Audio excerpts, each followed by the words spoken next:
I wanted to comment on the recent controversy surrounding Madonna. Now, controversy surrounding Madonna is certainly nothing new, and the main difference is that this is, in her decades-long career, this is probably the first time that the controversy has not been controversy that Madonna herself cultivated and intentionally sought to profit from. But anyway, before I get into all of that, I want to say, since this is a music video, or a music-related video, I'm going to say that if you like this video, or even if you don't, please check out all of my musical endeavors. My power metal band, Axis of Empires, just put out our third album, Heretics and Orthodoxy. It's been getting a very, very positive response, and I can't wait for all of you to hear it. So that's available on all streaming services. I've also started releasing cover songs under my own name recently. I just put out a cover of The Model by Kraftwerk, which reimagines the EDM classic as a late 90s Rammstein-style industrial metal anthem. And then I have more original music coming out very soon. I'm going to be releasing an album of an EP rather, of classical music I wrote for my cat. And then finally, in the next couple of months or so, I'm going to be releasing the debut single by my melodic death metal side project. And so I'll be talking more about that when that comes out. But this is for fans of Trivium and In Flames and even, the classics like Death and even a little bit of Fear Factory and stuff like that. So it's really going to be a very different and very diverse, more extreme metal offering. And so anyway, getting back to the subject at hand, so the controversy that's been surrounding Madonna lately is simply that she is in her middle 60s and is still cavorting on stage like the sex symbol that she used to be in her late teens, early 20s, back in the early 1980s up through even the 90s. And so I will say this.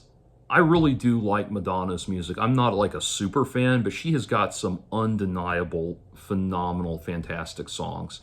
Like a Virgin, Material Girl, Ray of Light, Frozen, a personal favorite of mine. This used to be my playground.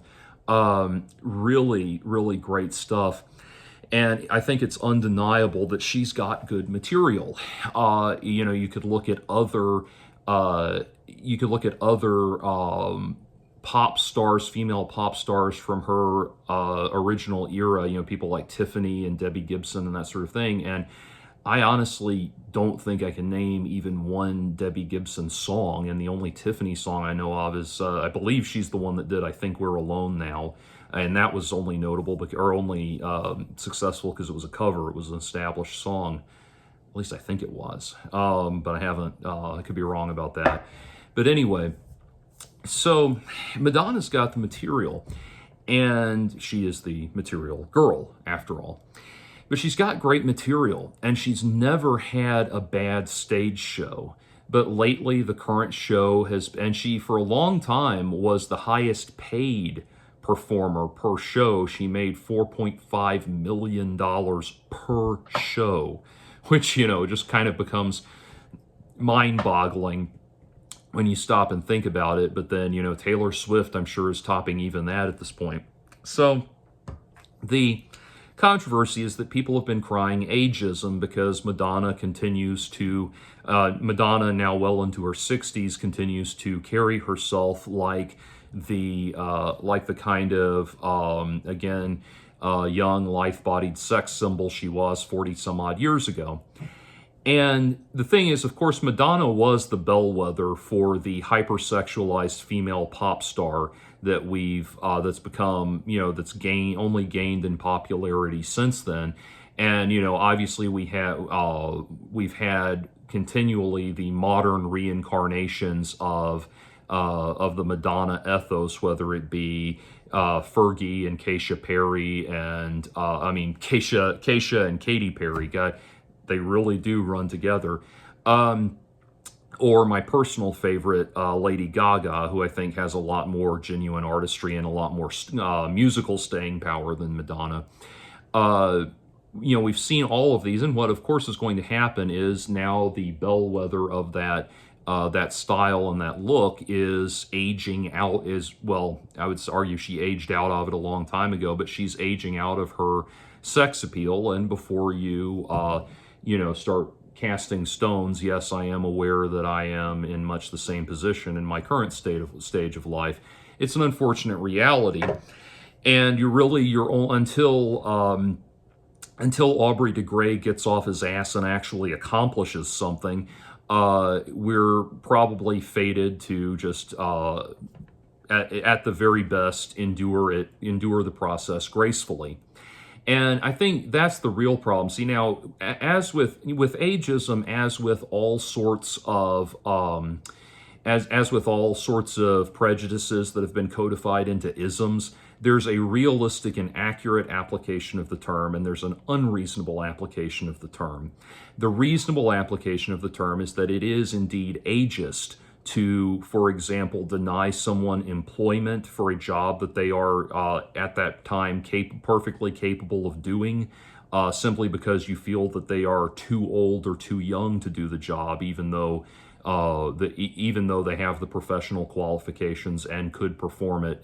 When it comes down to your personal opinion about their age, that is ageism. Yes, these isms are realities. The problem is we invoke the ism. We play the ism card. The nanosecond the relevant factor is placed on the table. So just because we are dealing with the realities of aging does not mean that we are a society of ageism or an ageist society or something like that. No, this is dealing with reality, is not a form of prejudice. And so yes, indeed, this is what Madonna is confronting. Now, a lot of conservative outlets have been saying that Madonna should just hang it up and go spend time with her grandkids. I don't know if she even has grandkids, but they are, I will agree that there would be a lot more dignity in that, but I think she could continue touring and performing if she wanted to. The thing is, she's just going to have to hang up the gloves when it comes to presenting herself as a sex symbol. And this is not unreasonable or undoable. Look at, for example, what Sia has done. Now, Sia is a pop artist that I absolutely love. Madonna, I have an appreciation for. But Sia, I absolutely love. I hated her movie music, but I love her music. And so think about what she did. Sia, by and large, just stands at a microphone and sings in an outfit that kind of exaggerates her look, but it's not it exaggerates her hairstyle and things like that, but it's not trying to present her specifically as a sex symbol. She actually outsourced that role entirely to her dance team, to one dancer in particular, which was Maddie Ziegler. Now, I think Maddie Ziegler has moved on to, as I understand, has moved on to bigger and better things, and other dancers, female dancers, have taken it over. But Maddie Ziegler performed on stage as essentially a young and life-bodied version of Sia, put on the wig and everything. And by the way, I do agree that Maddie Ziegler it's a very, very uncomfortable to watch her carry on in the chandelier video and everything. I really do think she's too young to be doing that in that video. That's my personal opinion. That's not the topic I want to get into here. The topic I want to get into here is the practicality of outsourcing your young sexual persona to somebody else. Have somebody else do that aspect of your performing for you. Don't get on stage and try to keep up with dancers that are young enough to be your grandchildren. Focus on the voice. She could literally do the whole show sitting down, and that's not necessarily a bad thing. Look at Jonathan Davis from Korn when he does his solo shows. He performs sitting in a chair, and it's not necessarily a bad thing. Let everybody else do what they can do, delegate those roles to everybody else and let them do what they need to do. There's nothing wrong with her wanting to continue to have a musical career, but the thing is, and wanting to have a touring and performing career, there's certainly nothing wrong with that. It's just, I could point to, for example, Barbara Streisand, one of my absolute favorite female vocalists. I could point to Barbara Streisand, has toured into her 70s and 80s, but she's done it in an elegant way. She hasn't tried to, and she never presented herself as a traditional sex symbol for the most part. I know they toyed with a few things, but she's never really been a traditional sex symbol. It's always been more about the voice, but nevertheless, she carries herself well and she ages gracefully, and that should play into Madonna's greatest strength. Madonna's greatest strength as a performer and as an artiste and as a pop culture figure has always been her ability to reinvent herself. The Madonna that's the Madonna that we saw as a willfully naive teeny bopper singing like a virgin is not the Madonna we saw in the Truth or Dare documentary. She has aged, she has matured her character throughout her years, even as she got into the late 90s, when she went into her more alternative rock phase and was capitalizing on the popularity of those trends. Even then, she presented herself more tastefully and more realistically for someone her age. The thing is, she doesn't seem to want to be willing to age out of sexual viability entirely. Guess what? Nobody wants to age out of sexual viability entirely. Nobody likes feeling like a wrinkled old relic of a bygone era. Nobody likes sitting around wondering why they're still alive when they can't even fuck anymore. Nobody likes that, but there's ways to mitigate the pain and anguish of that. But more so, I think the problem is that I think the reason that Madonna's sexual personae is Madonna's out of style, dated sexual personae is so off-putting is because there is a larger lack of awareness associated with it, and that is her unwillingness to admit that she is no longer culturally relevant. Yes, she's still a huge concert draw, but she's a legacy artist. She's in the golden age of her career, not just the golden age of her life. And she's, like I said, she's got so many songs that are absolute bangers, that are undeniable quality songs that have been integrated into popular culture. And there's no denying that that's good material, I don't think. And more good material than just what I mentioned off the top of my head. Like a Prayer, probably my favorite song by her, phenomenal song.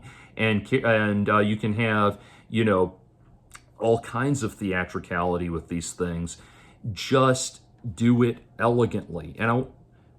And to that point, I want to say something. Those who watch my channel know that I am a huge Marilyn Manson fan. And think about it. Marilyn Manson is now in his middle 50s.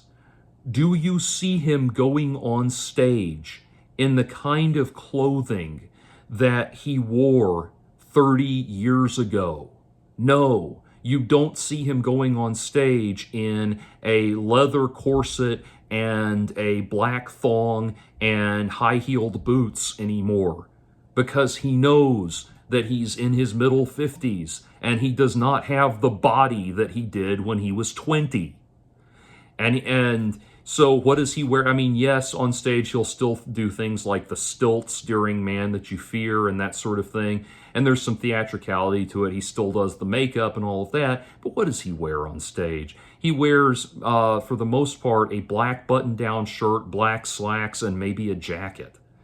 And he knows that he's not in his sex symbol years anymore. He knows that he's in his legacy years.